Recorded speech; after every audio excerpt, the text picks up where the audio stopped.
another amazing day here at Contact in the Desert. Wasn't yesterday fantastic? What? Yes, yes, yes. Well, that is just the beginning of another, I think, epic moment in history where we can all come together, talk about things that the mainstream really doesn't pay attention to or even interested in, and we gather information and we bring it out to the world because we are at the threshold of a new time in history. And my name's Alan Steinfeld. I wrote a book called Making Contact, but making contact with what? Making contact with what's out there, ourselves, the planet, each other. This is the time where we transform consciousness. And I think nothing is more transformative to this group and people than the idea of remote viewing. Not the idea, but the practical application of remote viewing. And for me, once I learned the basics from Russell Targ and realized that our consciousness is non-local, that is a miracle. How is it possible? And we'll talk about how is it possible that you can sit here and know about something on the other side of the planet, or know something in the future or the past or off-planet even. It means that human beings are a lot more than we've been told by our education, media, religion, politics. There's so much more potential to who we are as, I think, infinite beings. This is my kind of little slant on it, but we'll hear what the panelists say. And so if that's true, that we are this non-local intelligence, then so much more is possible for us. And that's just the beginning. That's just the beginning. So let me introduce today's panelists, because they are people who have really devoted a lot of their life to understanding, to doing this work, to pushing the envelope of what that means, remote viewing, and we'll go over maybe some of the basics, history, and also applications of this science. Just a little background, remote viewing was, well, I'll introduce people first, and I'll go into the background. Okay. Dr. J.J. Hertog, author of the Keys of Enoch, Book of Knowledge, but in 1973, he had a vision of the pyramids on Mars. He had this flash, and he called up NASA, and he said, hey, are there pyramids on Mars? And they said, absolutely, and they sent him a picture, and it's published in the book, Keys of Enoch, Book of Knowledge, these shots of pyramids on Mars. And that was a fantastic kind of opening into that doorway. And let's give J.J. Hertog a big hand. And sitting next to J.J. is his partner there for the last, should I say, no, I won't. Well, since 1973, okay? Dr. Desiree Hertog, she is a phenomenal mind researcher, genius, putting together so many of the pieces of a kind of spiritual understanding with a new cosmology, with practical science. She's an environmental PhD in science, and together JJ and Desiree wrote this book called Mind Dynamics along with Elizabeth Rauscher. Elizabeth Rauscher was a physicist who also studied remote viewing, and it's a fantastic overview of the, what? It's called The Real X-Files. Yes. Well, let's give Desiree Hertog a big, big hand. And then to my right is Tracy Tracy Garbett Dolan, connected to Richard Dolan, who's somewhere in the audience. And there he is. And Tracy has been quite a force in the remote viewing world, and she's studied it for a long time, going back to the Monroe Institute, and has put a lot of energy into understanding and expanding the scope of what remote viewing is all about, working with dreams and remote viewing. You definitely want to hear more about that, Tracy. And thank you so much for being here and putting yourself out. Let's give Tracy a big hand. And sitting next to Tracy is Anthony Peak. And Anthony, I was listening to your lecture yesterday, and you were talking about the imaginal, Henri Corbin. The imaginal is for me that understanding that there is a plane of existence that is of, in a sense, the mind. We could talk about that, but I think the imaginal realm, which is not imaginary, it's actually a realm, and I'm glad you brought that up, is a kind of explanation, a kind of a way of understanding where we go when we remote view. What is this capacity of the mind to see something that's not here, but is here in this other realm? So it's using the mind, and I really appreciate your work in how to use the mind to extend its capacity to know a kind of infinite reality. That's how I would see it. So thank you, Anthony, for being here. He's the author of lots of books, and we'll get into that too. And let's give Anthony a big hand. At the end there is Paul Smith. I would say he is one of the veterans of this field. He's written 2 books about remote viewing. He worked for Project Stargate. He was one of the insiders in that whole idea of going from the Stanford Research Institute to the military, and kind of a bridge between those worlds. But he's now out in the public really teaching and trying to get the scope of what remote viewing is all about, and he's put so much time and work into making this understanding, this technique of the mind, a reality for so many people. Let's give Paul Smith a big hand too. So for those who don't know, remote viewing was started as a name that Ingo Swann gave this idea that when Hal Puthoff approached him and said, you know, the CIA Stanford Research Institute wants to keep up with the Russians and their psychic spying. You know, they want to call it psychic spying program, that the CIA says we have to keep up and try to do something that equals these psychic spies. And they hired Ingo Swann, who was an incredible psychic, to go to Stanford Research Institute, and Hal and Russell Targ was there, and they gave Ingo a little test, and he looked at what was in the basement, and he saw this meter in the basement. I think something like that, the story. And they said, hey, what are you doing? How are you seeing that? And he said, well, I'm remote viewing there.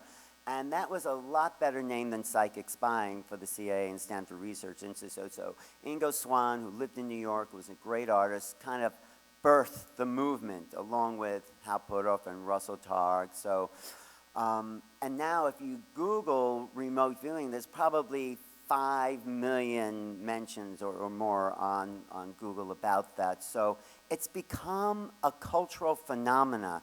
And I think the more we talk about it, the more we know about the infinite aptitude of the human mind. So Paul, let's start with you over there. And can you give us, like, what I really want to know is how we can actually do it. How can the human mind extend its field into a non-local viewing of what's beyond this local space? Is that clear, that question? Because I wasn't clear in asking it. Well, the first thing I'd say to that is, if we knew how it worked, then the debate would be over. But it does work. That's what you've proven over and over. It does work, and there's an amazing amount of evidence for it. Back about 2004, the CIA released the archives to the program to the public, and they, of course, left out any of the explanatory information. And so if the general public gets into those archives, they oftentimes don't know what to make of it. But if you know what you're looking at, and I've been off and on trying to explain this over the years, if you know what you're looking at, the smoking gun is in there, that this really does work. Science, people say, well, science proved that, and what people don't understand is science doesn't deal in proof. It deals in preponderance of evidence. And there's no proof, because that's something that the law or mathematics deals in. I should be closer to this microphone. Is that better? Okay. Sometimes you don't know how far these mics reach. But the evidence is there for the actual reality that this functions. When you eliminate all possibilities of any sort of standard way of getting that information, then it has to be coming from some non-local source, and we should probably talk about what non-local means eventually. Yes, please. Yeah. And I have no idea where your question was going. I've got that far. I want to know what your hypothesis about how the human mind can extend itself. So first off, people think that it's either all psychic or all neurons, and it's really a combination of both. You have to have the neuronal connection with the brain in order to process the information. But the information comes from somewhere else. And my hypothesis is not quantum non-locality, which is a little bit different version of when we say non-local. That non-local, when you talk about the mind, is a kind of a broader term than quantum non-locality. I don't think it's that. It's certainly not any physical means. They've been able to prove that. I think, frankly, that there's an aspect of human consciousness that is non-physical. But that freaks out science because it's based on this idea of physicalism, which essentially says that everything is physical or a consequence of physical facts. Remote viewing is evidence that there is a non-physical aspect to mind and to consciousness. And the unfortunate thing about being non-physical is that then you can't explain how it works in human terms, because we are very much rooted here in the physical world. It's kind of like saying a miracle happens, except that when this miracle happens, we can actually determine when it's happening and do things with it, do practical things with it. So in a way, that's a hand wave and a cop-out to say, I know how it works, but I can't tell you. But, and when I say how it works there is what you do to make it happen. So I think we'll leave it at there. Yeah, Go that's from there. good. I mean, Yeah. it's sort of what, I mean, I was interviewing Hal Puthoff once, and Hal said he'd go into Stanford Research Institute where it began every day as a scientist saying, this is impossible. He'd sit down with some remote viewers and just be every day blown away. How is this possible? And so Hal and Russell and maybe Ingo knew, but I'm trying to understand, how is it, maybe we're non-local, maybe we're in an infinite realm. This is why I talked to Anthony Peake about what you meant by the imaginal and how you understand what humans are able to do, extend their consciousness beyond their body, because maybe we're not just physical. Yes, Hello, everybody. yes. I think the major issue here is understanding exactly when we talk about mind, we talk about consciousness. Because, of course, in the mid-1990s, many of you will know that a young Australian academic by the name of David Chalmers stood up at an event at the University of Arizona and said that there are two problems facing science. There is the weak problem, which is effectively how the brain functions. And we're able to do that. We can understand how the neurochemicals react with each other, how they act as modulators, and this kind of thing. But the big billion-dollar question is, how does effectively reactions of non-sentient particles within the brain working with electromagnetic fields create self-referential consciousness? And that's the million-dollar question, because there is no direct relationship between what happens in the brain and consciousness, because consciousness is something that is completely and utterly different. And it is profound importance because scientists will argue that consciousness is simply an epiphenomenon of brain behaviors. It's something that just happens when neurons get together. And they use the analogy and they say it's something similar to the way wetness appears when you take an oxygen atom and two hydrogen atoms. And you end up with water. And water is wet, whereas the two components are gases. But you put them together and you end up with this liquid form.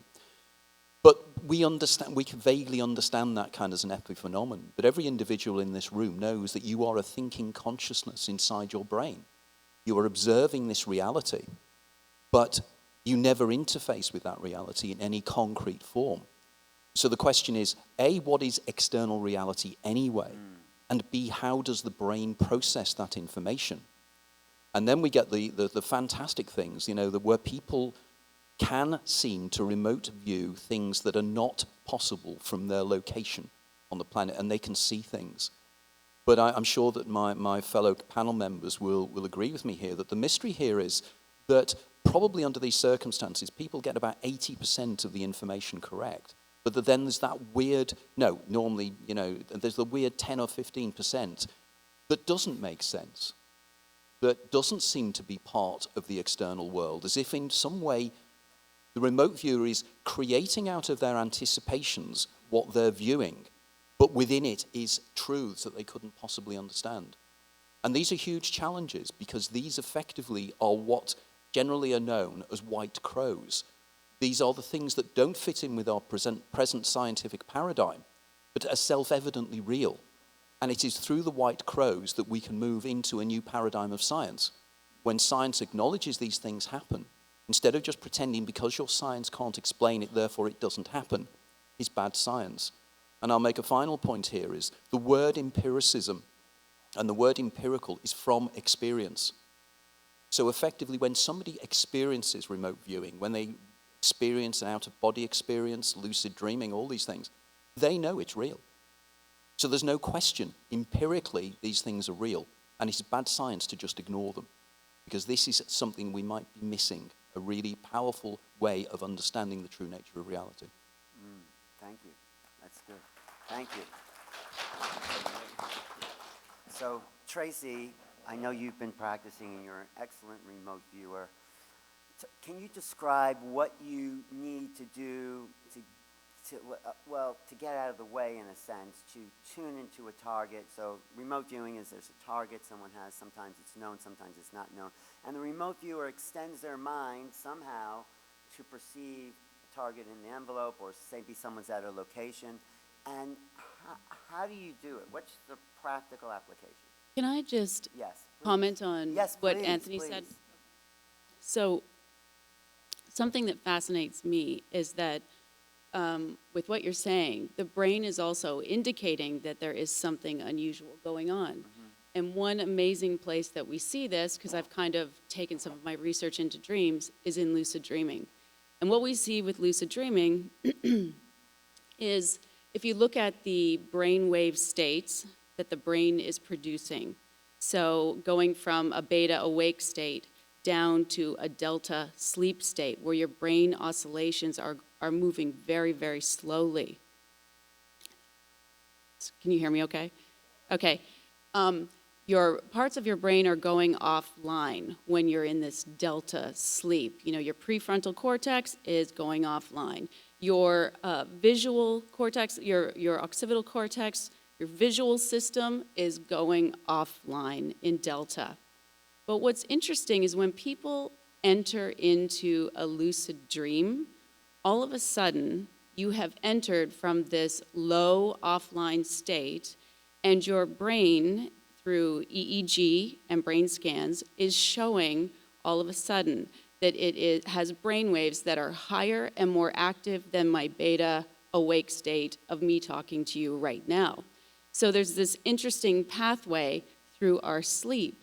You know, we're offline, and all of a sudden, in this little tiny part of our sleep, in the 90-minute sleep cycle, in the little section where we have dreams, there is some kind of back access into this other reality.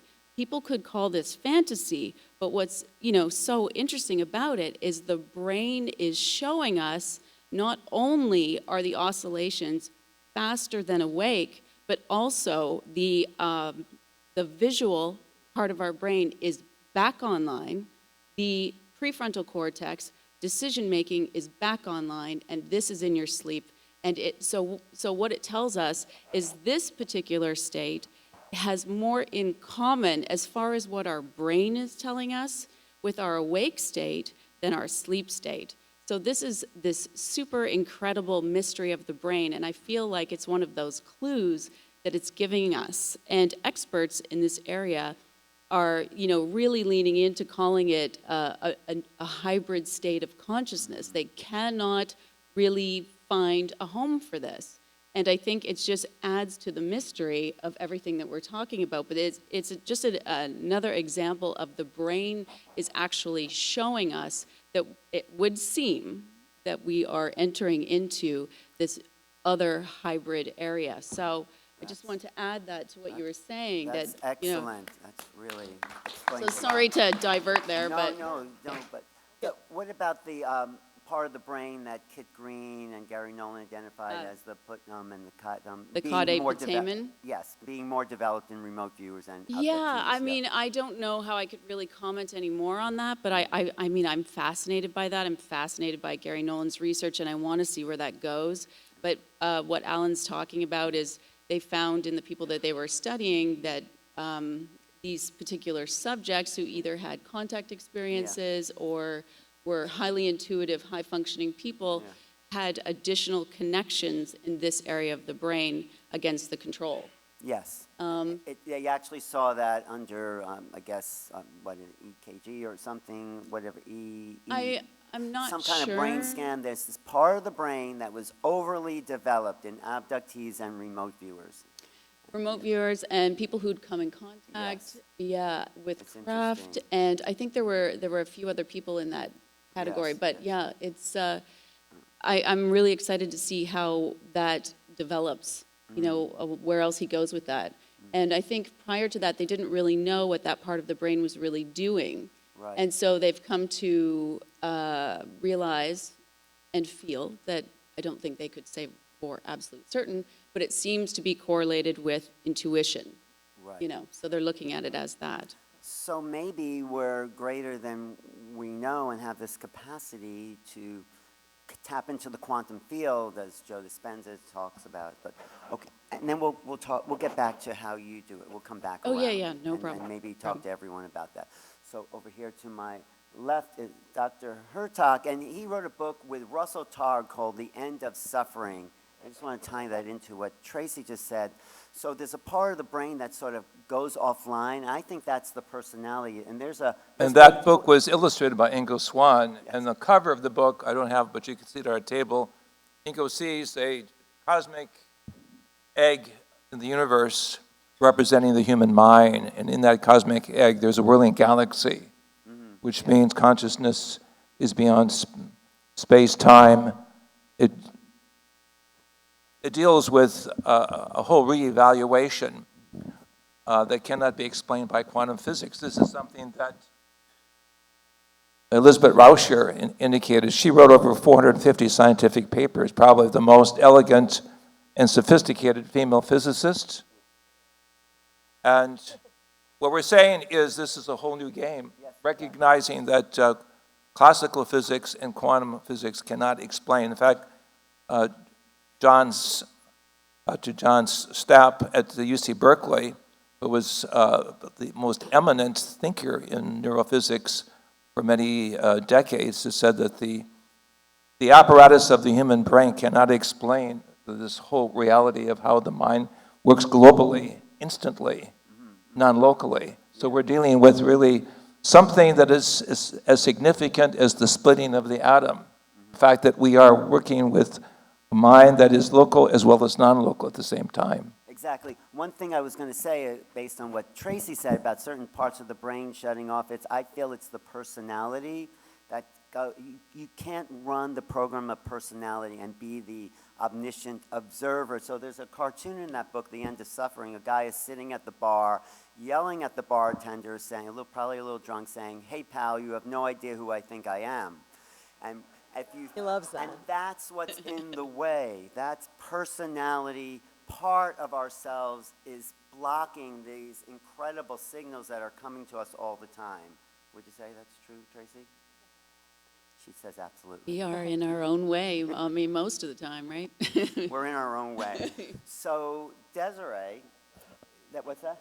Go ahead. No, the other kind of illusion or illustration is that, radios receive a signal, but if you open up the radio, you're not going to find the announcer or the band in there. So that's getting a signal from someplace else, and that's what I feel is also an analogy for what the brain is. I would say is a multidimensional apparatus. That's a little out there for some people, but it's something like that. We haven't defined it. What do you think, Desiree? Well, actually, yeah, let me go back to kind of pull some of this together with what everyone else said. So at SRI, which started in '72, actually it was Hal and Ingo who first met together in December of '71 in New York at a Psychical Research Society. And they started talking about this because Hal was already remote viewing. I mean, that's the main thing. And he wanted to get some scientific evidence together on that.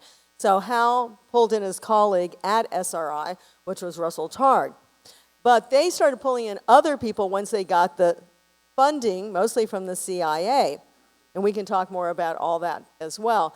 But they started pulling in people like Pat Price and Joe McMoneagle and others. And one person they pulled in, and I just want to say this because it's the one woman who was fabulous in what she did, and that was Hella Hammond. So who was Hella Hammond? Was she a person who saw a UFO or anything like that? No, she was the secretary from down the hall. So anybody, and this is something Russell loves to say, anybody can do it. In fact, Russell was like, the scientific guy. He was just like the, expert, like telling people what to do, and he never really remote viewed. But one time he had to because the remote viewer didn't show up, and he was perfect at it. So his main thing, and also with Uri Geller, is that everybody can do it. And so maybe you start developing certain parts of your brain when you start remote viewing, and that's what we're encouraging here, so that we're actually on par with extraterrestrial intelligences who use, I think, similar parts of the brain. So if I can just go into consciousness for just a few minutes, that's what our main book is about. One of the articles that Elizabeth Rauscher, who is the co-author of this book with us, who is one of my best friends, our best friend, wrote with Russell, is they did experiments to see how much time it took for you sitting here like in California, which is, SRI was there in California, to go and look at something like in Semipalatinsk, Russia. And they did, of course, more local testing, but testing to New Orleans and all these other things. They found that there was 0 time to be there. So it wasn't like you're sending your mind somewhere and you're bringing that information back. So that's kind of a new thought on consciousness that we purport all the time, that there is this kind of consciousness that's first and foremost, and then it processes through our brain. And that consciousness is all aware. So I'll leave it at that. And No, that's great. It also goes along with, thank you. What, the people who were awarded the Nobel Prize in Physics proved that entanglement was a reality. You do something to one particle here, instantaneously the particle maybe on the other side of the universe, I don't know. or up in a satellite, China Right. put one part of the... It's affected immediately if they've already been entangled. So there's an entangled quality to human consciousness, and I compare it to like a radio again, or even a computer. There's the mind, there's the brain, the mind, and there's consciousness. The brain is the hardware. Consciousness is the software. The mind is the software, and consciousness is the operator. You have a computer, you have the hardware, you have the software, but you need an operator, and that's what I feel consciousness is. So that's one way to explain what it's in its early development. Human science, the science of mind in a sense, and its applications are so new, but it's such an important part of our evolution. So, Paul, I just wanted to get back. I was looking up Gary Nolan. Oh, what were you looking up about him? I had not heard about his study, and I was really With curious. green, It's big brain, yeah. it's Sure, he'll in- want to study This you. is your fault. Oh, he's going to want to study you, that's for sure. Yeah. well, the paper Loose Threads, which Richard Dolan did a great interview with one of the authors about that, talks about that part of the brain that was developed more in remote viewers and abductees or contactees. So, but when you worked for Project Stargate, can you talk about that history? Because I'm not so familiar how it went from SRI into the government, Stargate, and can you tell us stuff you can't say? Well, so the experiment between Hal and Ingo was actually a one-off. Hal was doing some other research, and a mutual friend called Cleve Baxter is actually the one that got them together. And so they did this experiment in the Varian Hall of Physics at Stanford, and blew everybody's mind that were part of it. There's some really funny stories I won't go into. One included a graduate student bouncing off of a pillar in the basement. But anyway, and Hal sent out this little letter to his friends, and one of them ended up on what was called the Weird Desk at the CIA. That was not the official name of it, but that's what it did, all right? Anything strange that the CIA didn't know what to do with, it ended up on that desk. So they had been trying to figure out what it was the Russians were up to, spending hundreds of millions of dollars, not rubles, which were devalued then, but dollars on paranormal research. And I want to make this point. the Stargate program gets lampooned by the skeptics for spending 20 to 23, well, it's about 20 to 25 million dollars over a period of 23 years. Wow, that's a waste of money. The Russians are spending hundreds of millions of dollars on paranormal research. So they were outspending us 10 to 1 at least. The CIA needed somebody to figure out why they were spending that kind of money, because the Russians didn't spend money on stuff that didn't work, or at least help them. And this paper came by their desk, and they said, oh, perfect, because Hal had actually been an intelligence officer with clearances, and he's working at SRI. So they came out and asked him to create a program. This happened in '73 is when the CIA got on board. The CIA didn't last. They had some other scandals of their own, shall we say.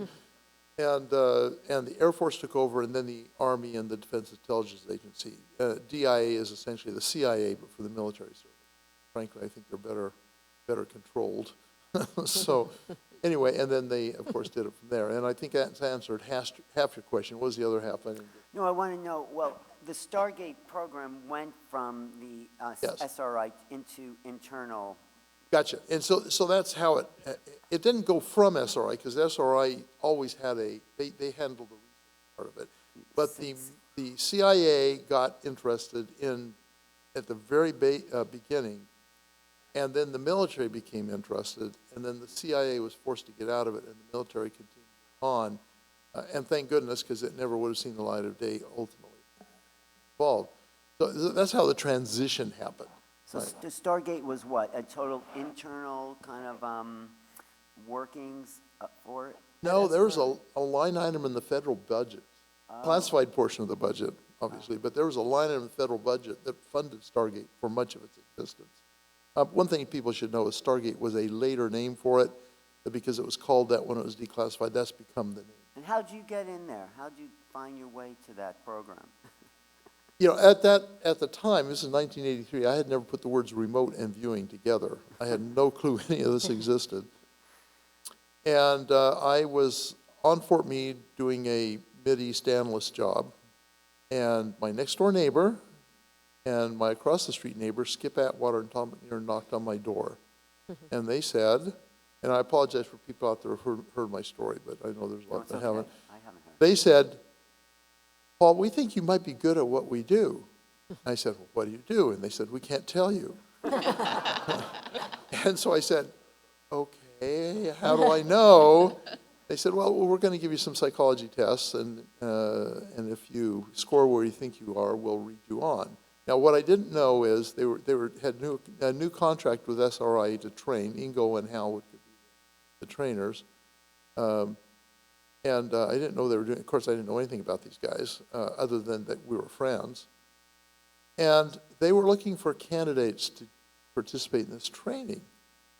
And the criteria were intelligence officers who were well thought of in their careers, who'd gotten good report cards, who were competent as intelligence officers. But then had a little bit extra interest in some kind of creative, right brain sorts of pursuits, like, for example, art or music or creative writing or something creative. And they had observed me. I didn't know I was being observed. And they had noticed that I had majored in art at BYU, and I had some of my artwork on the walls. They had noticed that I'd been playing guitar for about 15 years. I won't say well, but adequately, right? And they noticed that I like to write short stories and send them off and have them rejected and sent back to me. So they sort of thought, well, we can't not try this guy out. And so I scored apparently where they needed me to score on the test, and they took me over to these buildings, which looked like something that was probably, I would say, in the ghetto, except that they were worse than that. They gave ghetto a bad name. And in fact, a senator came to visit those buildings about 10, 15 years later, and he wanted to know where all the substance abusers were as he walked up. They didn't tell him they were inside, not outside, but yeah. So they read me onto the program. It said, we want you, ask you to volunteer to be a psychic spy. And I said, and they said, you don't have to tell us for 24 hours. I said, don't even worry about that. Yes, I want to do this. Yes, yes, yes. There you go. Well, thank you. Well, thanks for your contribution and for being there. And I thank either yours or your parents' tax dollars for giving me that opportunity. Well, perfect example of picking people off the streets. I'm sorry. Yes, exactly. I met all the criteria, yes. But anyway, I was going to add to that, like Pat Price was more of an advanced remote viewer. They found him, maybe you know more details, but he used to, just for fun, before they brought him into the program, actually look for remote view Russian submarines in the ocean. So he had a big map on his wall of where the submarines were moving. So that was what he did for fun. So you can take, people, and that's the encouragement here. In fact, I think I just got a new Android phone, and in one of the games is ESP, forget the next word on that, but it's set it Trainer. up a little bit from Russell Tard. Yeah. And you can actually go into that game and play with it. And I find instead of, it's like colors, you can have like a blue, yellow, red, and you can figure out where the target is behind that. And usually if I look at it, it doesn't work for me, but if I kind of put my hand over it, it does. So there's different ways and different sensations that you can do. So please, if you have an Android and it's new, and you look at that ESP Trainer. trainer, thank you. Yeah, that was the first thing. So I want to say also that this early 1970s was an amazing time. Jack Houck at McDonnell Douglas in Los Angeles was involved with psychokinetic spoon bending. There were so many things taking place under one umbrella. And so the defense intelligence and particularly naval intelligence also put a lot of money into this direction. I have a master's degree in Russian studies, and I was able to go to Russia and meet with Vail Krasnosheyev, who was the leading Russian physicist in Novosibirsk. And he was explaining their operation to put sensitives on Russian submarines. And in one cruel experiment, they had a litter of small rabbits, and they killed these rabbits on the submarine to see the reaction of the mother in Moscow. And the Russians were able to indicate that there was a psychic connection There between. was a spike in the And so physiology. Elizabeth of Rauscher and Russell Targ said that you cannot have remote viewing without a psychic factor, whatever you can define that as. So the whole strategy was to find out what the opposition was involved with, and the Russians indeed were more advanced. But Hamid, as I just mentioned, we were able to penetrate inside the Kremlin. Yeah, she walked around the Kremlin and described like pictures on the So walls. you can see why this is all classified on a very high level until actually 1995. And then when Russell got permission Yeah. to release some of this information, we collaborated on this work, but essentially the bottom line here is the West won the game because we were doing this out of a higher humanistic incentive rather than a military Right. incentive. For a long time, they actually could not release this information, and once Russell left the program, he wanted to say some neutral things about it. In fact, right now, if you wanted, you can go to the CIA.gov if you're willing to do that, and you can find, it's called an evaluation of the remote viewing program. That's available to everyone, and of course, it's a very general situation. It's more the closing of the But program. what happened was Russell was speaking in Moscow later on in the late 70s, and there was a preeminent audience of physicists, engineers, et cetera, and he said, there's no such thing as secrecy. Through remote viewing, you can know everything. And when he said that, he could hear a pin drop in the audience because these were all people with the KGB, with Russian security. And here's Russell Targ saying, hey, there's no barriers to higher states of consciousness. You can essentially bring back information. Well, we're that's going to been turn it over sequestered. to Tracy and Anthony and others, but I just want to say one more thing. I highly recommend the Russell's video on, it's called Third Eye Spies. You can get it on Amazon, and it shows how they first got their funding. And we talked about Kit Green. He was a CIA person, And so he was behind this, and they said, give us a chance. We really can prove it to you that we can remote view. And so Kit was actually building a house for himself up in West Virginia. And so he goes, okay, here's the coordinates, view, tell me what's there. And so what happened, and you'll see this in the movie, so some of you may be familiar with it, they, across the hill, little did Kit Green know at that point, was a top NSA, and this is 70s, right, 73, or 72, 73, they basically remote viewed an NSA secret facility monitoring the Russians. They went inside the file cabinets. They got the names of the secret programs. They gave it back to Kit. So NSA is saying, how's the CIA, looking and monitoring what the NSA is doing, and how'd you get this information? And when they proved it was remote viewing, the money poured forth. So that's basically how it all happened. That was, who was the guy, the police sergeant you just mentioned? Yeah, I don't know. Price. Pat Price. Yeah, Pat Price was such an amazing remote viewer. Supposedly, he could look inside the safes of these. He was called nicknamed Superman. And it was the Sugar Grove Project. And read documents that are inside a sealed safe by remote viewing it. And then the movie Third Eye Spies is what happened to Pat Price once he left Stanford Research Institute and got more incorporated into the deeper military kind of institution. Something happened to him, and that movie's about, well, where did he go? Was he doing too much? Did he have too much secrets? And so it's a great movie, kind of developed by Russell Targ. The other thing about Russell is when I interviewed him, he said one of the most paranormal things about remote viewing is that it was funded by the government for over 20 years. He said that in itself is paranormal.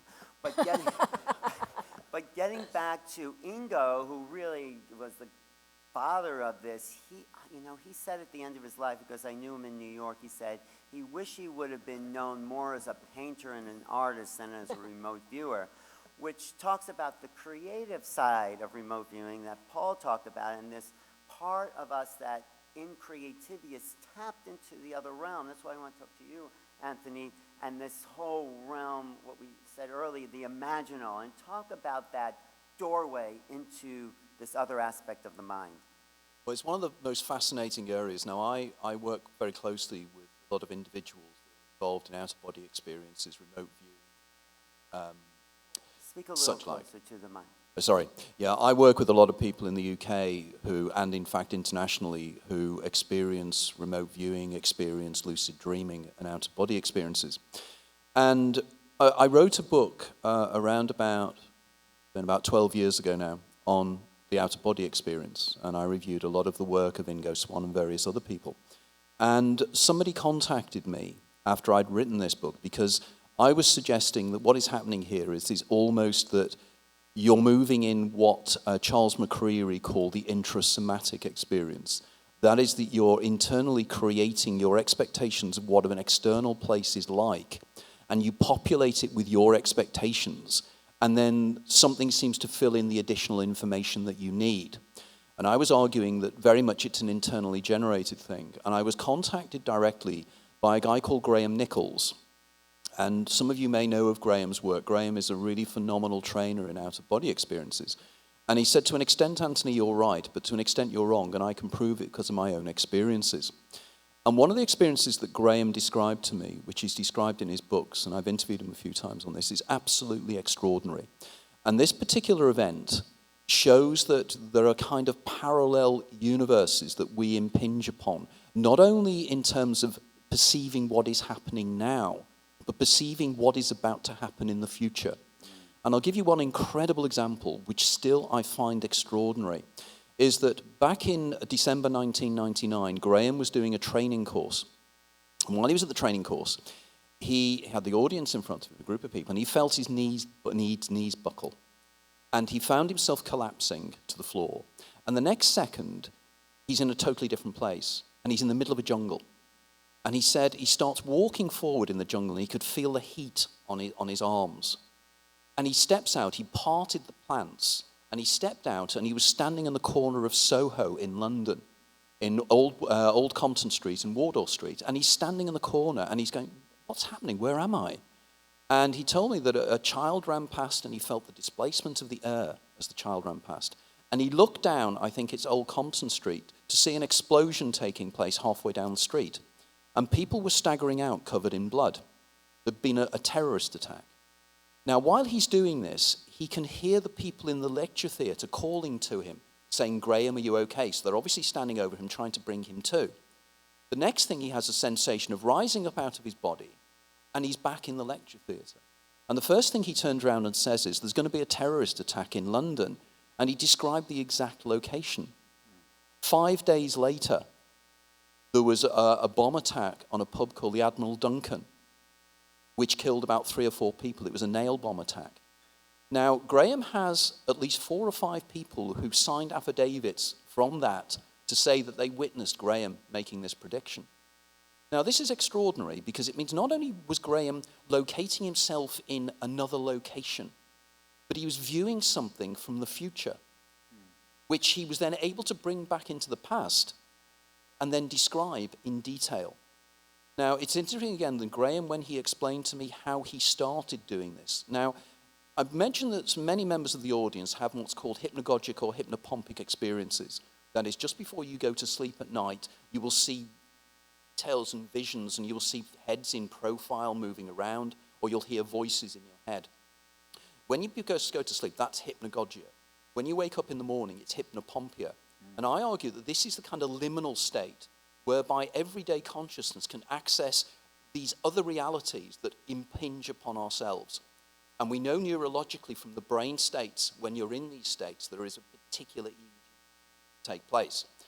Now, Graham was saying when he was a young child, he realized this was happening because once he's sitting there and he goes into a hypnagogic state, and the next second, he's in a street somewhere in North London and he sees the road sign. And in London, anybody who knows London, you will have the name of the street, then you'll have the area, like N7 or something. And he sees this sign, then he looks up and he saw a newsagent and a newsagent sign. And he comes to, and he decides, he was about 10 or 11 or 12 years of age at the time, he takes himself up to the location in North London. He finds that there is a street in North London that has this. He goes and he finds it and knows the newsagent in front of him. Now, Graham and I are working together on a lot of this because what is taking place here? His consciousness had gone from one location in London to another location in London, and he brought back information that was useful. The problem is, and I get the impression with an awful lot of remote viewers, the problem is, as Graham says, you can't just control it. It happens spontaneously. And you'll just see it in your periphery vision and you'll get a glimpse of something. And that's why these guys, I guess, were training themselves to be able to focus in on this information in one way or another. So I'd argue that, as Henri Corbin argued, he called it the mundus imaginalis. This idea that there's another place that we can go to which kind of overlaps this reality in some way. And the reality that's there just has elements that's not quite right. And I stand corrected on this because you guys know far more than I do about the background of this. But I recall one time when Robert Monroe, when he was involved with Charles Tart, and Charles, I think, had moved to California, whereas Robert was over in Virginia. And Charles said, let's see next time you're in an out-of-body state, can you visit me in my new house in California and tell me what you see? And a few weeks later, Robert phones him up and said, yes, I saw it. And Robert described in very close detail what was there, what was in the room and in the house. But there were other elements he got completely wrong. I cannot recall if it was either the carpet was the wrong color or these kind of things. And this is the area that intrigues me. It's the elements that are incorrect as much as the elements that are correct. Because it seems to me it's our brain creating it, but we are bringing information from somewhere else. And to me, that is extraordinary. It's telling us something very, very interesting about the human mental condition. As we said, rightly say, does the brain work non-locally? Mm-hmm. And I would like to argue that I think this area, we're looking in the wrong place. You know, people turn around and say we use 10% of our consciousness. Most people use that term, but they don't know what they really mean. What it means is that 10% of your brain is neurons. 90% of your brain is things called glial cells. And the glial cells, glial is German for glue. And the argument is the glial cells are there just to hold the neurons in place.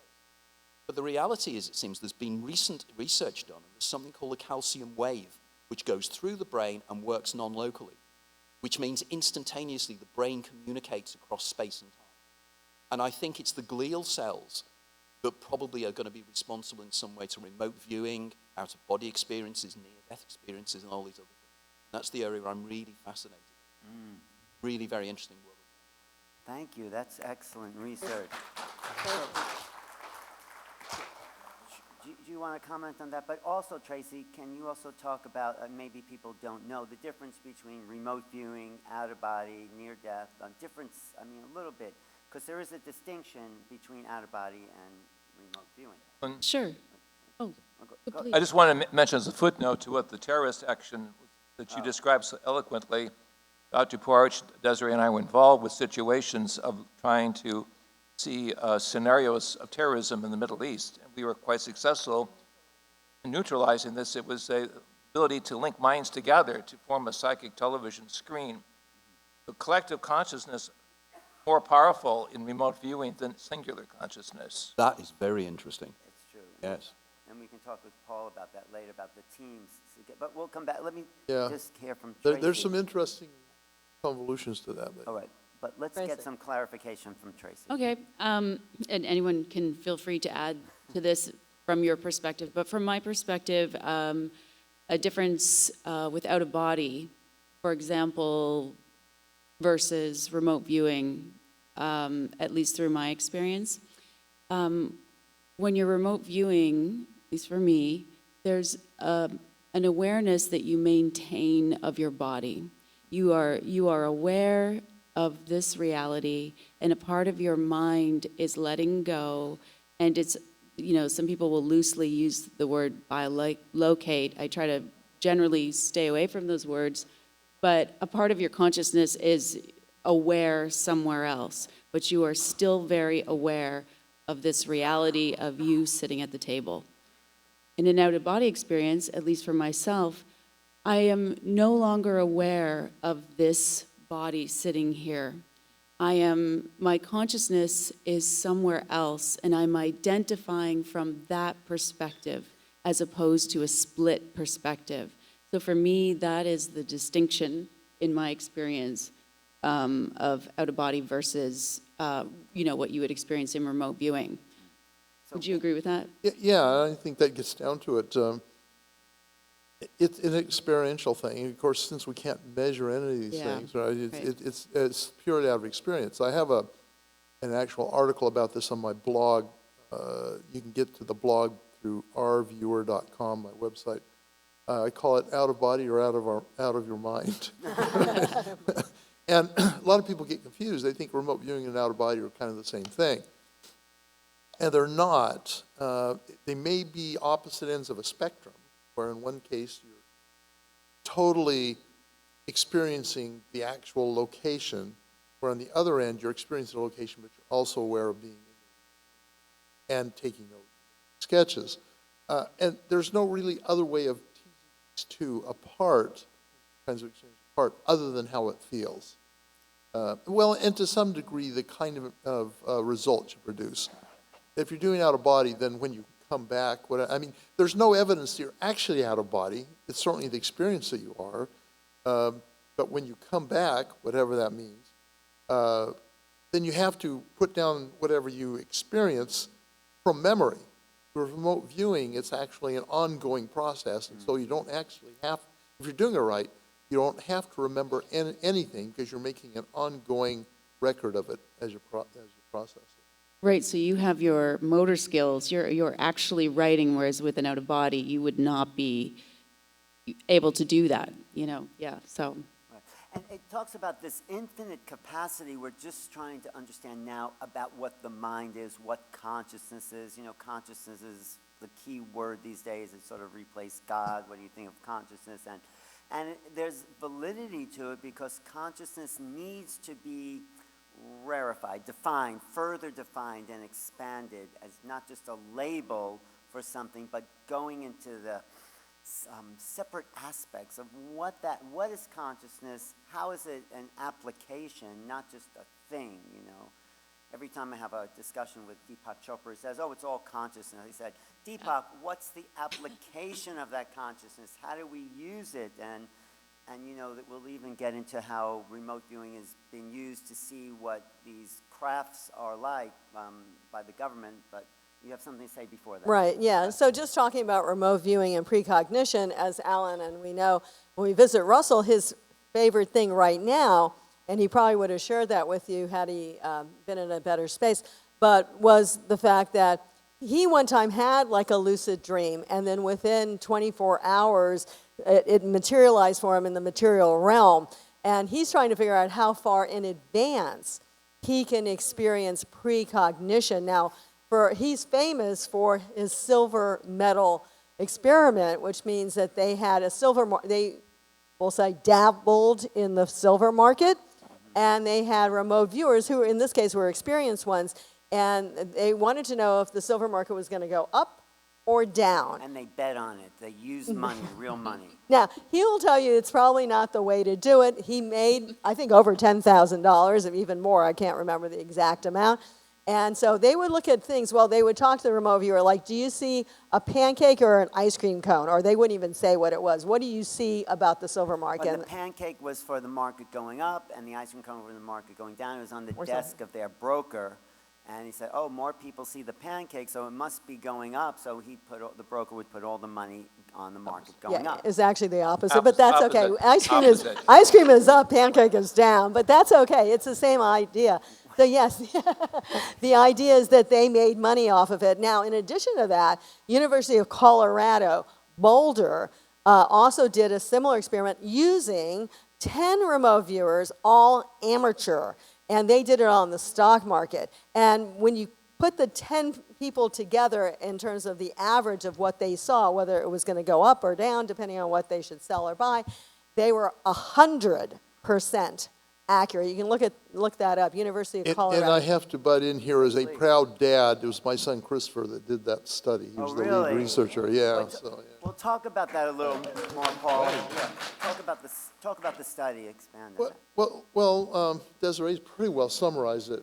It was, well, okay, I'll tell you the background because it's a funny story. background. Okay, so they had, CU had this class, is done by Garrett Modell, who is a engineer, computer scientist there, called, I think it was called The Edges of Physics. And it was essentially a scientific parapsychology class. Well, my son Christopher decided to take that class while he was there, and in the course of things, Garrett found out who Christopher's dad was. And so Christopher calls him and says, Garrett wants you to come and give a lecture to his class. And I said, okay, I'm always looking for an opportunity to go to Colorado, you know, so I was in Austin, Texas then, so I was always looking for an opportunity to go to Colorado. And so I come and give a lecture to the class, and then in the evening, just for fun, I did a workshop, and I taught them, this is called associative remote viewing, where you predict a future outcome. And so I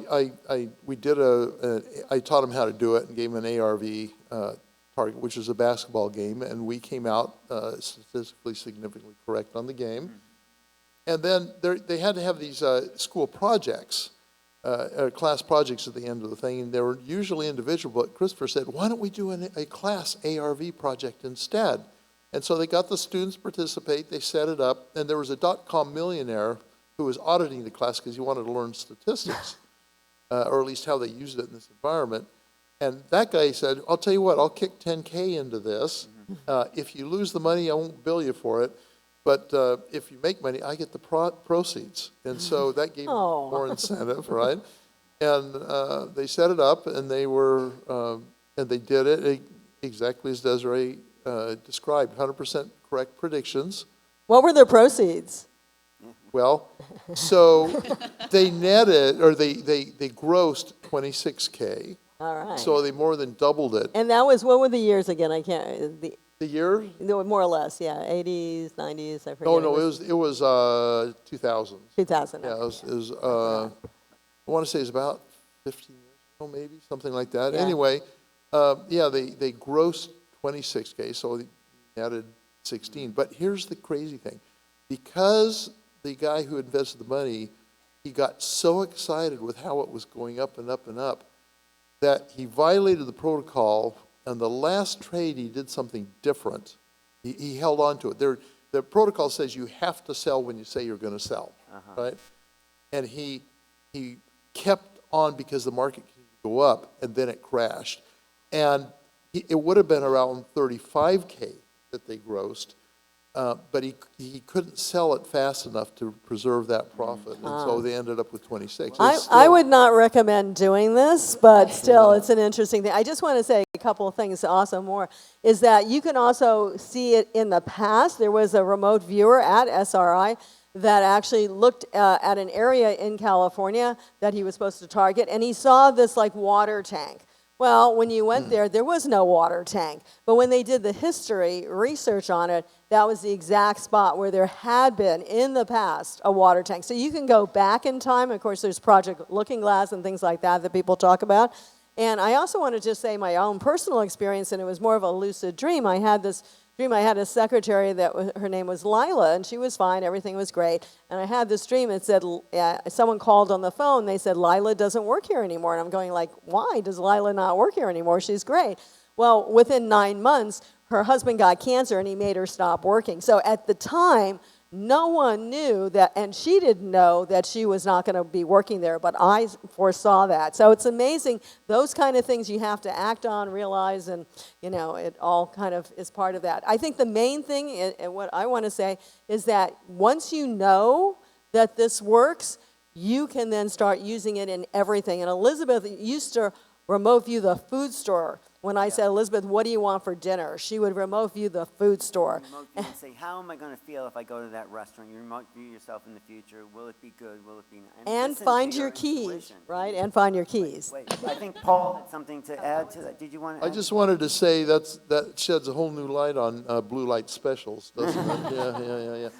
Can I just come in I here? want to very- say also that remote viewing applies to all of the disciplines, all of the professions. And we talked about military intelligence, we talked about mind over matter studies, several of the think tanks, but my second doctorate was in archaeology. Elizabeth worked with us over a distance of 7,000 kilometers, and we did studies underneath the sands of Giza, Egypt. And as some of you know, it was well known because the Egyptians took credit for it. We found the tomb of Osiris in 1977. 97, 2 years before Zahi Hawass announced that he found it. We found it without the use of technology, but because we were Americans, we were outsiders, we were not allowed to make this visible. So you need a PR team, really, if you want to, so we say move forward with a new discipline. Yeah, this is so many applications. Go ahead, Anthony. I was going to say that one of the things that fascinates me in my writings is something that probably many of you will not have known of the British playwright J.B. Priestley. I wrote a book about J.B. Priestley a few years ago. And J.B. Priestley had a concept which he called FIP, which was Future Influences Past. And by this he's saying that an awful lot of creative people seem to future perceive plot lines that they write in their own storylines when they're writing stories and plots. And I also wrote a book on Philip K. Dick, the Californian science fiction writer. And I came across a number of occasions where Philip K. Dick had written in a short story a particular incident, and then he found himself living that incident many years later, which seems to be that the creative process seems to take information from the future sometimes. And this is very intriguing from what you were saying before, this idea that you can see the future and the past, as if there are timelines. And again, Philip K. Dick came up with a concept he called orthogonal time, which is a time that's at a right angle to the normal time flow that we can access. Now, I'm not speaking out of turn here, but there is somebody that has come to this conference who's a close friend of mine that I've met for the first time, but I've worked with him for many, many years. And this gentleman was explaining to me recently how he was in a set of circumstances whereby he went into an altered state of consciousness. And he experienced his temporal lobe epilepsy, by the way, and it was in his temporal lobe epilepsy state. And he was at home, and he saw an elderly gentleman in a studio, an art studio, and he was sitting with his back to him, and he was surrounded by paintings and artistic artifacts.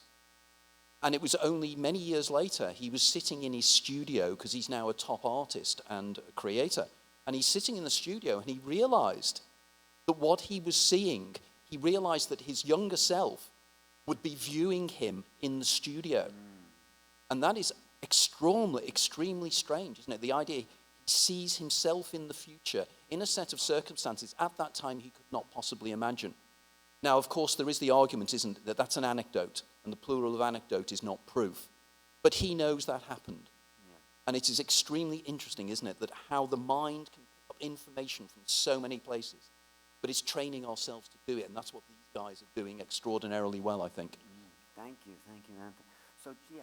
Yeah, I just wanted to add to that. I mean, that's one of my passions, I think, with all of us, and what we would encourage, like Desiree was saying, is it's one thing to hear about it, but it's quite another thing to do it yourself, experience it in your body, and know. Know, and it gives you a totally new place to begin your own sort of personal search from. And so for me, that's something I'm super passionate about. Obviously, we all are, but experimenting ourselves, sensing this for ourselves, knowing this for ourselves. Because for me personally, I'm always looking back. I was with my father when he died, and it affected me, and I think about it constantly. You know, when he was unable to speak, I thought about, what is he thinking? Is he regretting things? Does he feel like he wrapped up everything? And it really left me with this, when it comes down to it, it's only us with ourselves when we reach that point. And for many of us, we don't think that's the end. But exploring those bigger questions of who we are and feeling that and knowing that for ourselves and discovering if we are alone or are we more than our bodies, you know.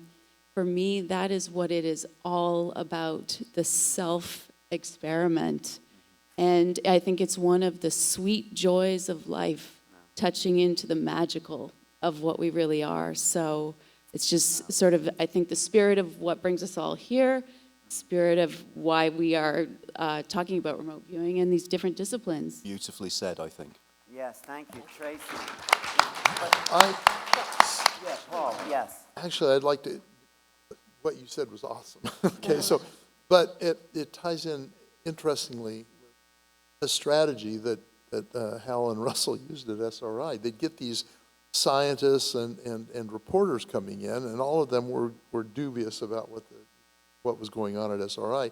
And they'd say, well, we want to see remote viewing done. And so at first, the SRI folks would trot out their current master remote viewer and have them do a session, and the skeptic or I'll just, whoever, the visitors, I'll call them visitors, would say, well, that's really impressive, but how do I know you're not fooling me?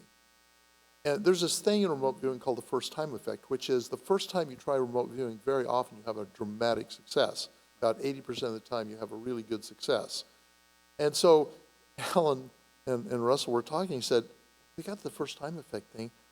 Why don't, instead of we demonstrating for these guys, why don't we make them do it?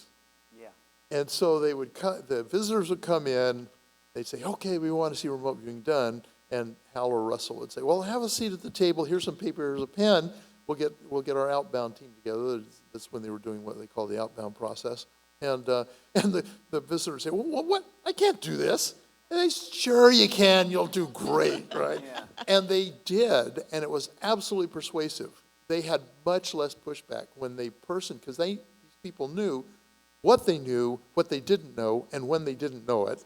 And when they produced information that they could not possibly have known except non-locally, it was very strong persuasion. And people say, well, why do people come and take your classes? And talk to me, and I'll say, well, they want to use remote viewing practically in some way, but the vast majority come, it's a sort of a self-actualization tool, and it's a sort of evidentiary. They come not sure if they really are more than just their body, if mind is more than body. They're not sure.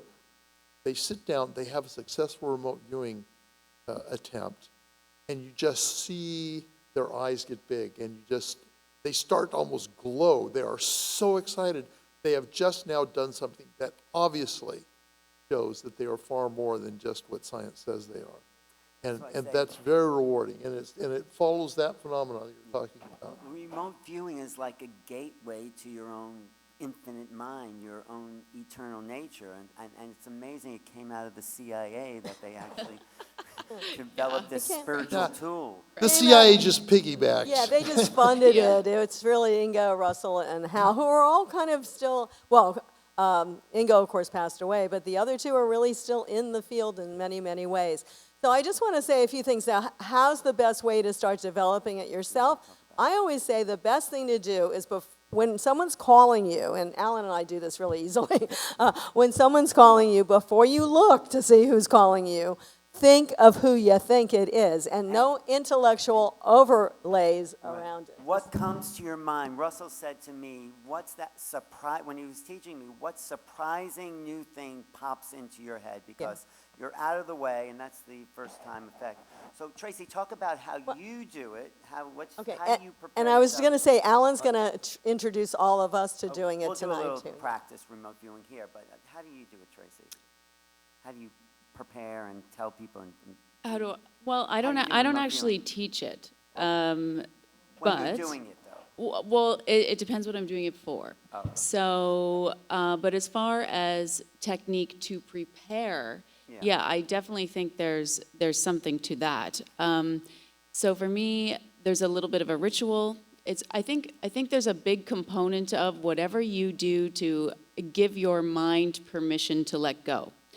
Right, so and when you've been doing it for a long time, you're sometimes wrestling with your mind and your belief a little bit more than when you're doing it for the first time. This can happen sometimes. I don't want to front load you with that, but so for myself, I do a little bit of a ritual, and it's basically clearing off space. The day has all of these tentacles and these holds on us, and so it's you find your way to put those things at bay. And there can be a little bit of an art to that. For me, I need that, I got so many tentacles hanging on. So I just go through what I call a transition time before I even get into it. And I might be putting on some music that I like, something that helps me to let go and to prepare. That part of the brain, okay, we're relaxing now. It's all cues to the brain, and to our own psychology. And so, and then when it comes down to it, I have a specific place that I like to work at. There's nothing that I'm looking at on the wall. It's very clean, it's very clear. And if I'm doing a normal type of remote view, I will, just sit with my paper, take my moment. But in that transition time, I just want to say, this is just me. In my head, what I'm doing is I'm neutralizing everything. So it's like, if I'm hungry, I appease that because I have a psych background, right? So you want to appease the psyche and all the things that it needs. If I'm a little bit hungry, I'm a little bit thirsty. Anything that might pull me out of the session, I appease. This is just my process. Then when I get into the actual session, there's nothing there. It's just me. I'm able to clear off more easily. I meditate, so I just go into a little bit of my meditation, which is my deeper clearing off. Because for me, the key is not chasing this, not trying, not chasing, because that's sort of this different state of mind. So it's a process of letting go and letting something emerge and trusting that the target, the question that's behind the target, is your only focus, and you just let go. So it's really that part, to me, that is the most important part. Being empty, letting it It's come. very Zen-like. Yeah. Very And Zen-like. I have to say, Alan Steinfeld does teach remote viewing I have at LightNet. Lightnet.org, there's a remote viewing class that we go off planet, so once we learn the basics of remote viewing, and you can't really teach it, but you can learn it, right, Paul? Because it's something we Well, already it's are. kind of like riding a bicycle. Do you teach somebody to ride a bicycle, or do they just learn it? Exactly. That's kind of It's how it like goes. that. Well, I know we're going to do questions and answers and his remote viewing, so I just wanted to finalize a few points on ourselves if I Yeah, can. please. Yeah, and so in this book, which is like 700 pages, it does have some remote viewing examples that have been done, but a lot of it is about the consciousness behind it. And so like maybe just to summarize some of our concepts of where this comes from with Elizabeth Rauscher. Her main thought was eighth space. We live in three-dimensional space here, and fourth, according to Einstein, is time.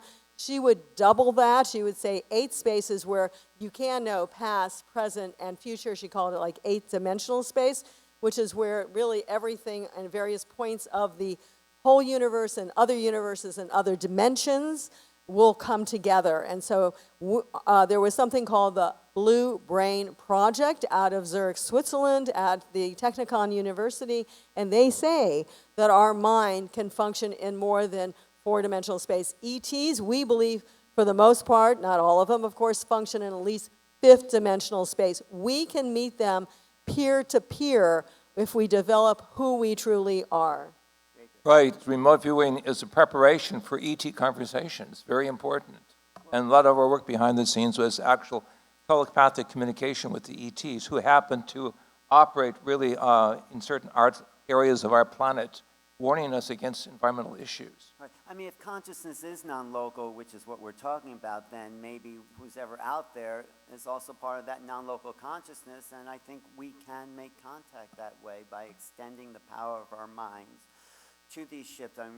Richard Dolan has a great interview with this guy called Omega something. He talks about how the government is now using remote viewing to see who's in these UAPs, UFOs, and it's just something they do. They rely on remote viewers for this. So you could look at that interview at Richard Dolan YouTube right there. And I have to say, Making Contact, Alan's book, we discussed the fact that once you've even just seen a UFO, you don't even have to see the alien or something. You are completely connected. They are aware. We wrote about an issue in that book. I highly recommend you buy it, then you can hear about it. But they are constantly in touch. There's a non-local awareness that anytime certain frequencies, and it's not like you have to do, like they're focusing on you only. It's a consciousness field, and anything that rings in that vibration, they're focused on. So It's the bottom amazing. line, consciousness is involved with all measurement processes. The greater degree of consciousness is involved, the greater the nonlinear aspect also involved.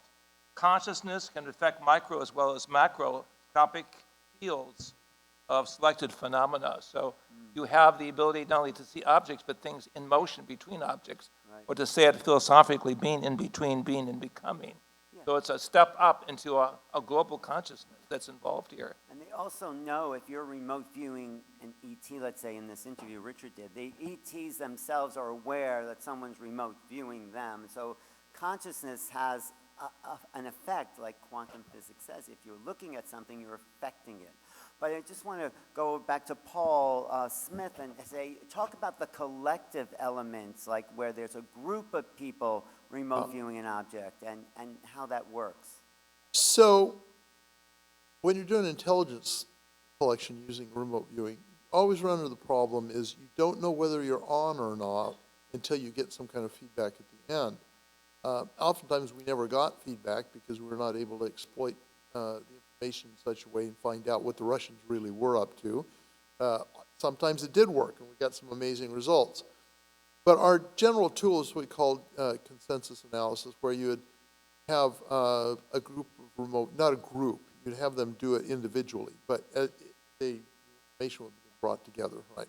And then you generally assume that if the preponderance of the viewers described a certain state of affairs, then that was more reliable than if one or two did. And that was usually true, but there were times when it absolutely did not work that way.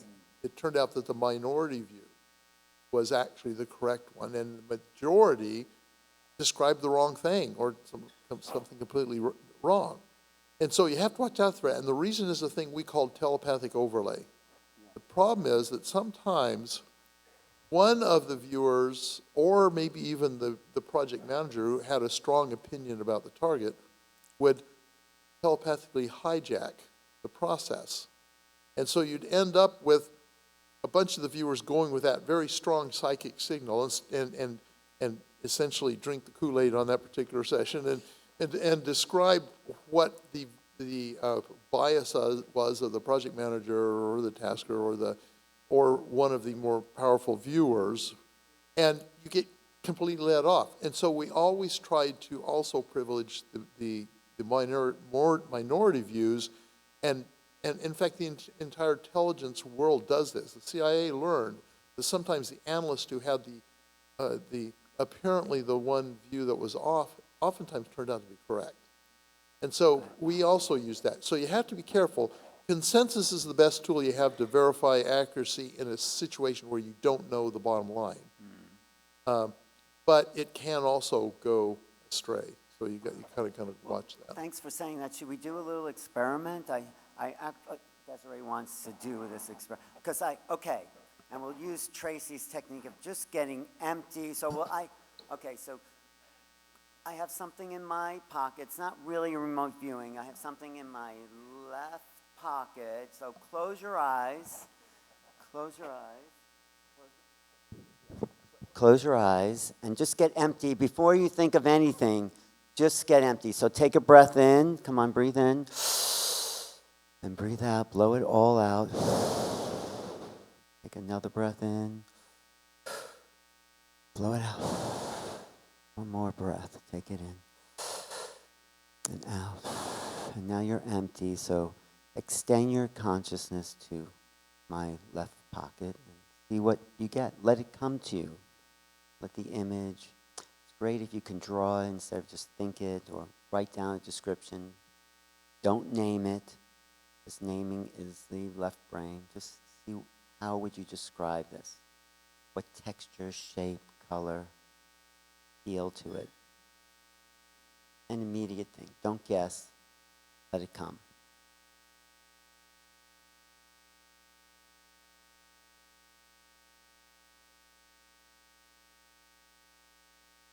This first impression, first just write it down, just describe it somehow. Texture, color, shape, size.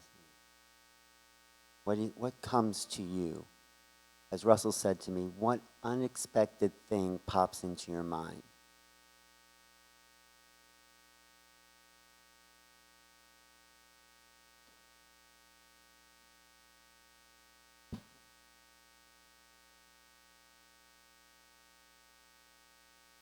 That much time, just write down your last little notes. What pops into your mind? What impressions and shape, color, texture, feel? What would it feel like? Any one of those. I mean, Anyone. you don't have to have Just everything. Pop. It just appears. You're not guessing. You're letting it come to you. You're receiving this. Okay. And just to say, like Uri Geller, it was supposed to remote view a drawing of glasses, 2 circles and 2 lines, and he didn't get it all together, but he still had the idea of Yeah. glasses. So it might not exactly be according to Paul's of what this remote viewing. This is more like a psychic's kind of exercise, but because I know what it is. Sometimes remote viewing, nobody knows what the target is because it's in an envelope. So what did people get? Anybody? What did you get there?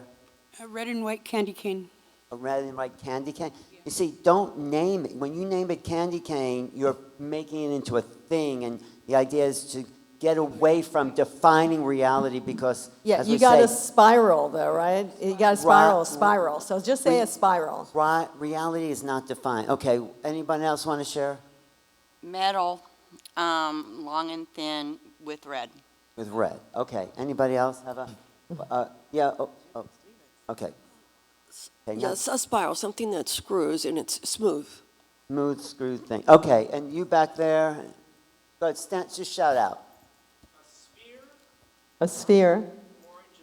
Orange and blue. Anyone else get like a sphere, orange and blue thing, or? Round, okay. Wooden, about this long with a red head. A reddish thing. How do our panelists do? Paul? I don't know. I got, my impression was something smooth, Yeah. kind of grayish, hollow, rounded, beveled. Rounded, beveled. How did you get that? How did it come to, because that's the thing. When the best answer I've heard is, I don't know. Because, no, from everyone I've remote viewed with, how did it come to you? Well, it just comes, Yeah, right? it does. It just kind of emerges out. There, that's Yeah, and I good. did some sketching. Okay, say round, beveled, smooth. Yeah. Okay, and Anthony, I anything? got something sharp, star-like, silver. And Tracy, anything? I've got some fragments here, but I've got some little fragments. What's your fragment? Well, I've got the shiny, silver, and smooth and segments. Okay. This little repeating pattern. Uh-huh. There's a Right. straight line, and there's something with a. Okay. At least this is what's emerging. A shape that I'm unable Okay. to make out. There's a point in it and a smoothness. Oh, somewhere very Great, else. so, anyone get a plastic toy? Oh, you did? It's not that. It's not a plastic toy. It's always shocks me. What? I didn't get that. No, so round, smooth, okay. Come on, we know what it Well, is, And so. these guys know what it is. We Okay, you lecture ready? with Alan You're and ready remote for the viewing. reveal? It is a round, smooth, bevel, spiral, little shell I had in my pocket Oh, there. interesting. Very good, Paul. Do you want to see my sketch? Yes, I do want to And see your Tracy, sketch. Tracy got it too, as far as I'm concerned. Yeah. So, yeah, I mean, it doesn't quite match that, but get the idea. I'm trying to, yeah. Okay, that's pretty cool. I was Yeah. gonna say Paul's drawings are pretty. No, I did not. Yeah,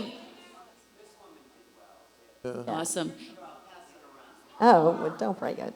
And for Alan. for all of you who tried this is actually kind of a tough experiment because there's a sort of a pressure element here which isn't conducive for Yeah, great but- success, but. It's the first thing that comes into your mind. That's the main thing. And clear everything else. Don't think about what it could be. So I think we better go for questions. Alan, you have 15 This minutes. is just a demonstration that people who've got something like that, we all have this facility, as people have been saying. We just have to access this unused part of our mind that can feel into the future, feel into this other dimensional reality, which is right here. So let's, okay. So we got questions now? Yeah, let's take some 15 minutes, questions. Can I just pitch in something real quick? Please, Paul. This is an unpaid. Okay, we got the mic. We got Go the. ahead, Paul. An unpaid advertisement, if you want to do more of this, we're going Yes. to do this evening in my workshop, which is on the thing, is called Introduction to Remote Viewing. I prefer the title Remote Viewing Martial Art for the Mind. Yes. But in my workshop, we'll do some of this. Take that with one of the experts in the field. Paul has been doing this for years, since the 70s, Paul? Really? No, 83. 83. Yeah, 83. But that's still 40 It seems years. like a whole century. Well, it was last century, so. 40 years. That's Okay, when let's get Skip some knocked at questions, his 'cause I'm door. sure people- All right, folks, we're going to have questions now, but please make it a brief question so that others can come and actually have their questions answered. And you could direct it to someone or just generally, so go ahead. I'll have If you hold pass the mic off for me if you would. microphone, we might not get to everyone. Go ahead. Hello. Well, you anticipated where I was going with this, but I have an object, and I thought this was a great opportunity with such an esteemed panel. It's in my hands, and Alan doesn't know what it is. We I have don't not. know what it is. Okay. It's in your I hand. would just love to hear your process. Air. Anybody? What? What? Air in your hand. Air. But there's an object. Okay, I have to focus. Okay. Tracy, anybody want to take a stab at that? I'm getting little things with, maybe it's an analytical overlay, like little spike type thing, round, like a jack or something like those old toys. Anybody else get anything? Okay, we don't have that much time. What is it? Anybody else? Okay, nobody else? What? Round, I'm hearing round a lot. Any colors? Colors? Darker. Purple. Oh, Darker. Okay. okay, no other strong impressions? What Okay. you got? It's a gummy bear, a green gummy bear. bear. Okay. Eat it. Okay. Eat it. Eat it. Thank you. Sweet. What color was it? I Sticky. couldn't see. Oh, yeah, what color was it? Green. Green. Gummy Green. bear. I did not get that. Well, he gets to eat it. You guys see it. I was wondering how neurodivergence fits into this, because I went to your talk, Tracy. You mentioned schizophrenia as one condition in which people are more susceptible to these sorts of visions. So that made me think about how neurodivergence is often medicated, and what's your stance on all of that? Ingo Swann was noted for his 22 pictures of the Virgin. Go ahead, Tracy. So neurodivergence, yeah, I was kind of getting into the left brain, right brain, which I would love to hear Paul talk about more, and what, when they were in pursuit of the people they were hiring for the remote viewing program, sort of what some of the insights were and what they were going for, because you mentioned the fact that you were an officer, high performing, and that they were looking for a creative component. But in my lecture, I was just sort of acknowledging that there's a part of the left brain, you know, the analytics, that is important in all of this, and that we're always using, of course. We're all on this continuum, but sometimes there seems to be, in many of the modalities, we're reaching into what seems like the right brain's specialties of visual spatial, where we're looking at more of a language of pictures. Right. And just sort of looking at, I think I was looking at it through the lens of, neurodivergence. I didn't use that term, but yeah, absolutely. People who can fit along a spectrum, and sometimes people who lean or are more visual spatial seem to have a little bit more access. Not as a rule, I mean, because we're all so different and it's highly generalizing.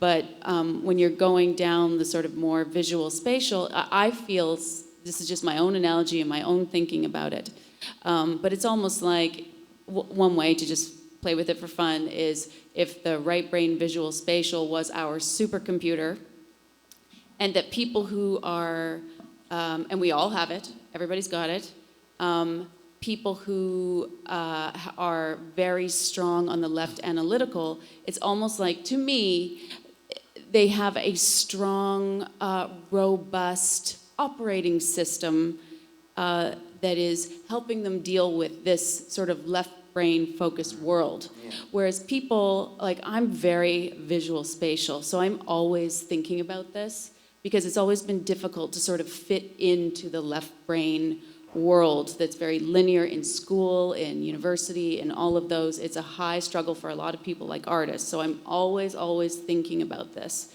for all of us. And what it feels like on the inside for me is just that the, perhaps people, those of us who are highly visual spatial have a less robust operating system wrapped around it, right, you know, to help us process and put it into a linear path.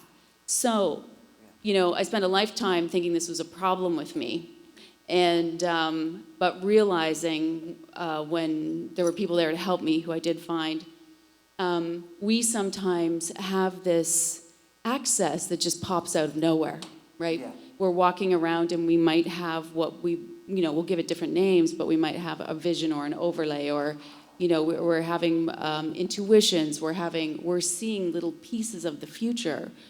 So I think the main difference to me is just that it seems that there might be just a little more access over here.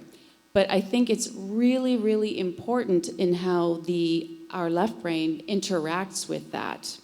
When we talk about going off into pathology, you know, pathology in those realms is all about the inability of an unhealthy brain to differentiate between fantasy and reality.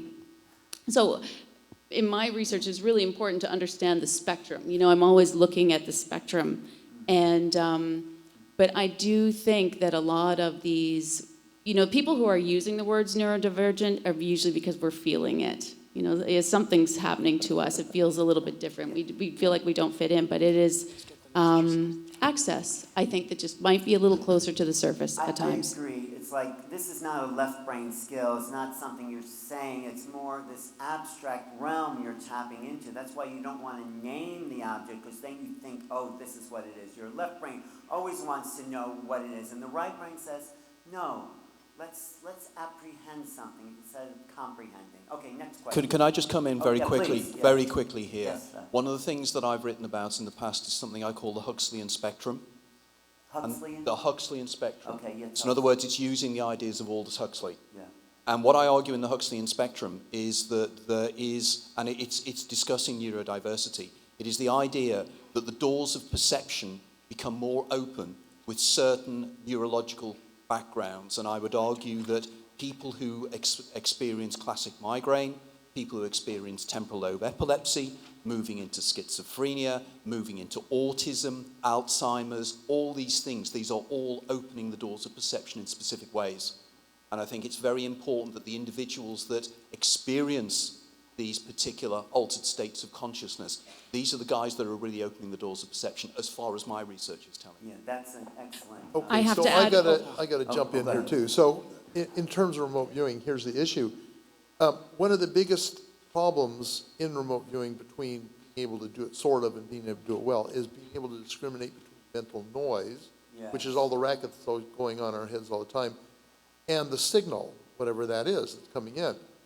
And there is some indication that people with schizophrenia and some of these other mental conditions do have some capability of having ESP experiences. The problem is they also have enhanced mental noise. And so they may be able to remote view or be psychic more easily than certain sets of the population, but they also have this obstacle in their way of trying to tease out what's really real. And so far, we don't have a solution. Right. Well, this is a budding science. Okay, next question. Wait, I Yeah. just want to add one really, really real quick, important we're thing. gonna do shotgun questioning so we can get these to your Yeah, fans. Yeah, because Okay, but we wait, have wait, like 5 let me minutes just left. get- wait, 7 let me words or just- less. Wait, let me just Yeah. finish with Tracy here.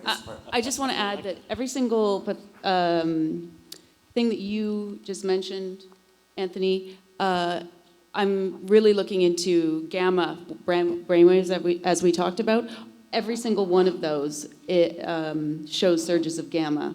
Every single one of them. It is a common thread in every one. So I just wanted to throw that out there. You might not get to everyone's question. Go ahead. Well, Yes. just, Okay, when you made the comment about like there are no secrets and that freaked everyone out, it made me think that for any individual there could be kind of a psychological collapse when this reality sets in. And my question is, how do you prepare yourself, or how do people approach this aspect of reality from kind of a spiritual and psychological perspective for themselves to integrate this truth that anyone can know anything?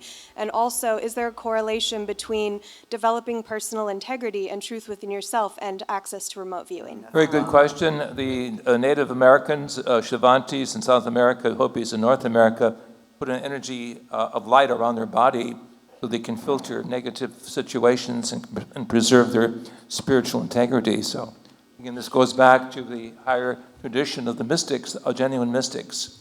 Didn't just go out in space in astral projection. No, they prepare themselves with certain sacred sounds and the energizing of their aura body through light, through positive thinking. Positive thinking wins the case, and unconditional love. but the tribes, real quick, the tribes also had this where they were in each other's minds. We felt that when we've worked with these Native Americans. And I have to say that the extraterrestrials do it too, and the angelic do it too. So we have to shift from the individual to the we, the collective mind, and work in a collective processing. Consciousness change is coming very soon, so ET engagement is going to require a raising of consciousness, and remote viewing is part of that process of raising consciousness. And we have the scientific upper 1% proving mind over matter, and remote viewing does work. So the upper side of the equation is the new science is on your side. Consciousness, physics does exist, does work, does open the portal of ascension. Let's take So the another- person that asked that question, let's talk afterwards. Yes, definitely. Okay, next question. Yeah, I have one question for Paul. If I'm not mistaken, you actually talk about remote viewing and dowsing. And what is the relationship between the two? Because I've been dowsing for years. Yeah. And anyway, just what's the I'll make this relationship very between quick the two? because we're short on time. I consider them the inverse of each other. In remote viewing, speaking very simplistically, in remote viewing, you know where something is, you don't know what it is. In dowsing, you know what it is, but you don't know where it is, right? And I'd say that is, just boiled down, that's the relationship between the two. There's much more to be said, obviously.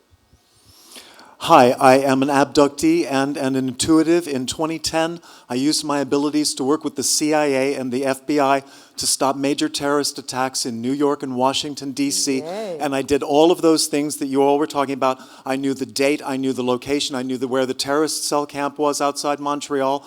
I knew all the details. I had no training to be a psychic.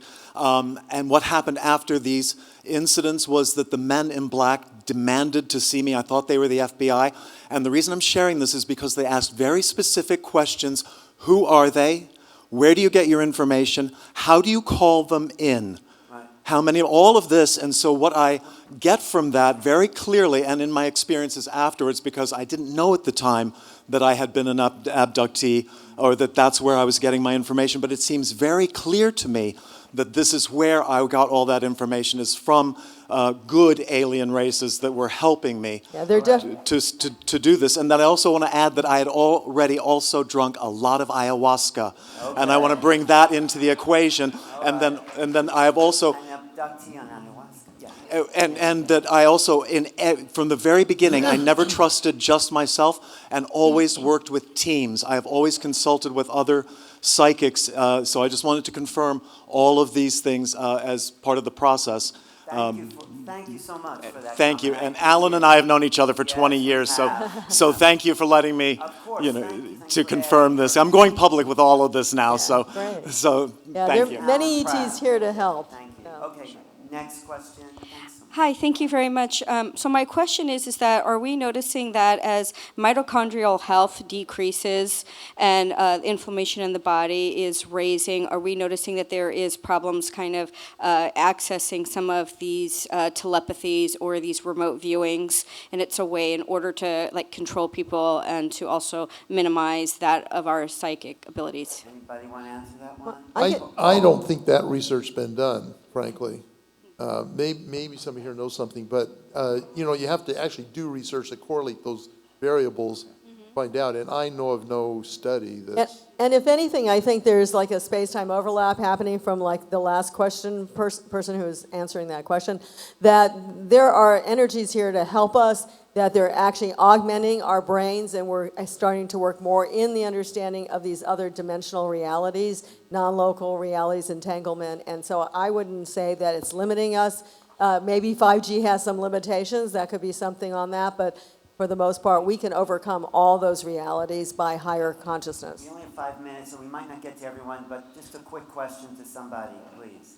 Yeah, a quick question, maybe for Tracy. So I had an experience a few years ago, and I'll make this very quick, with a young man that I mentor and was very close to. And we were on a trip together, and I was up awake first, and suddenly he woke up, and he was totally freaked out and described to me an event in my own life that happened almost 50 years earlier, that he actually was not only seeing it, but he was participating in it. And it was an event that had completely changed my life.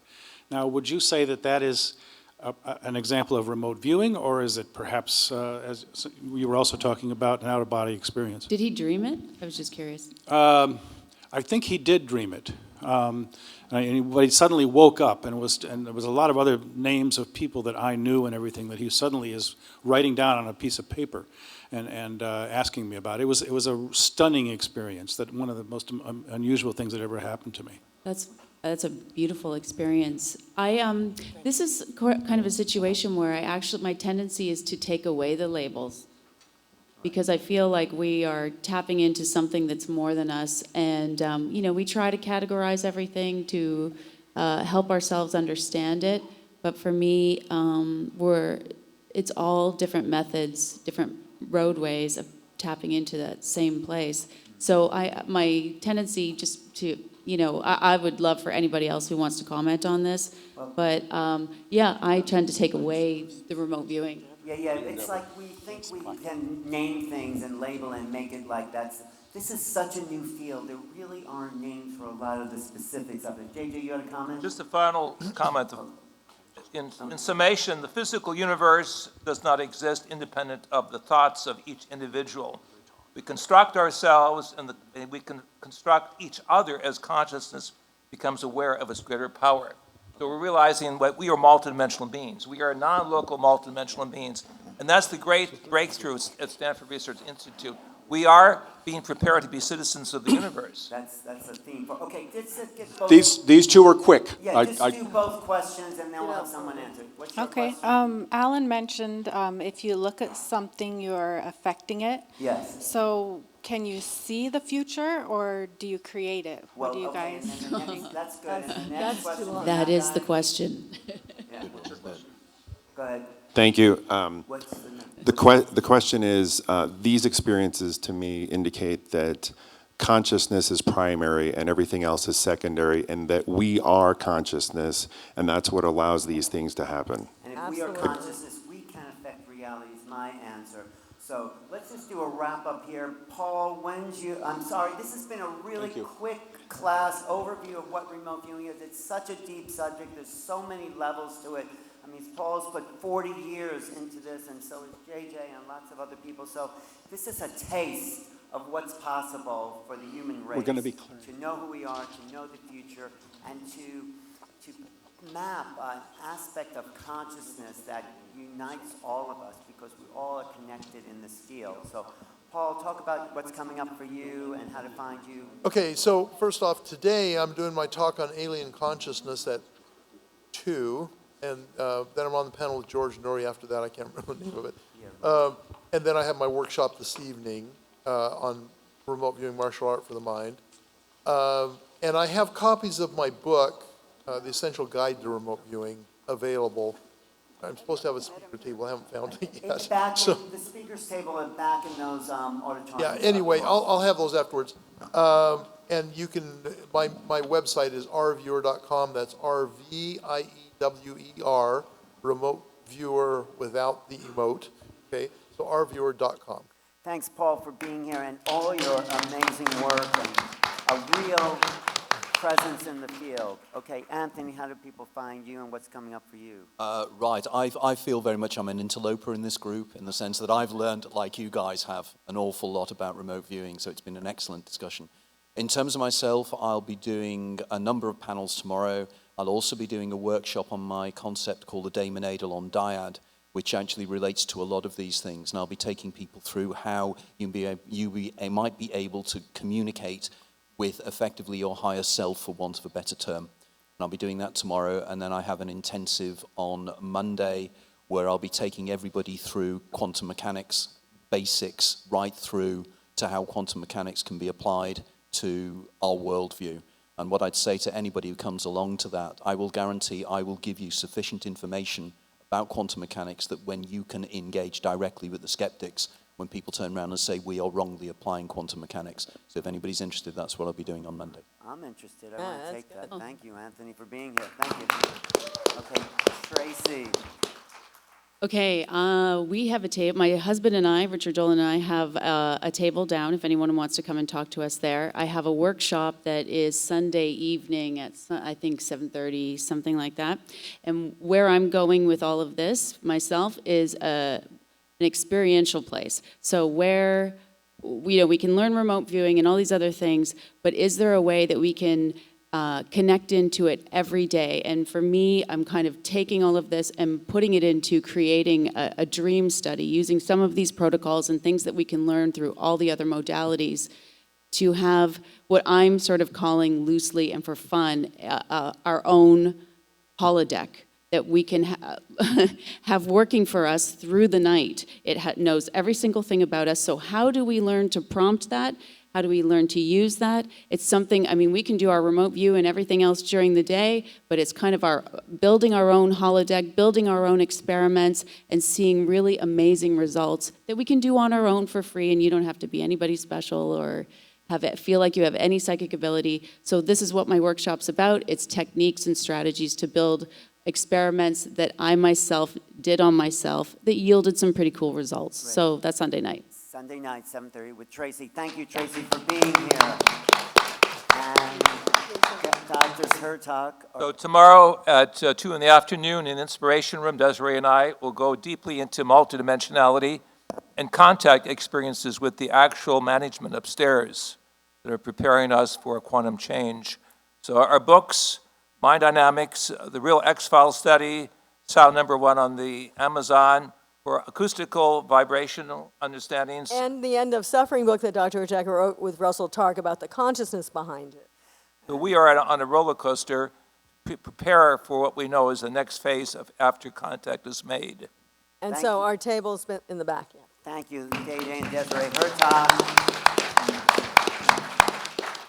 I'm Alan Steinfeld. Tomorrow at 8:30 in the morning, I'm going to be talking about the interdimensional hypothesis about who these beings are, because it seems like there's more to this reality, and they are part of that. And when we open our minds as remote viewers, as psychic, telepathic beings, we can start to make better contact. I'm the author of Making Contact. It's a collection of essays. Thank you so much for being here and being part of this experiment. And remember, we are multidimensional beings, and we have that ability right here in our consciousness. So we'll see you soon. Thank you, everyone on the panel. It was really great. Please pick up your garbage and take it with you. We have another showing in about 10 minutes with folks. Yes. So please pick up your stuff and check underneath the seats, because we got a collection of water bottles yesterday that were really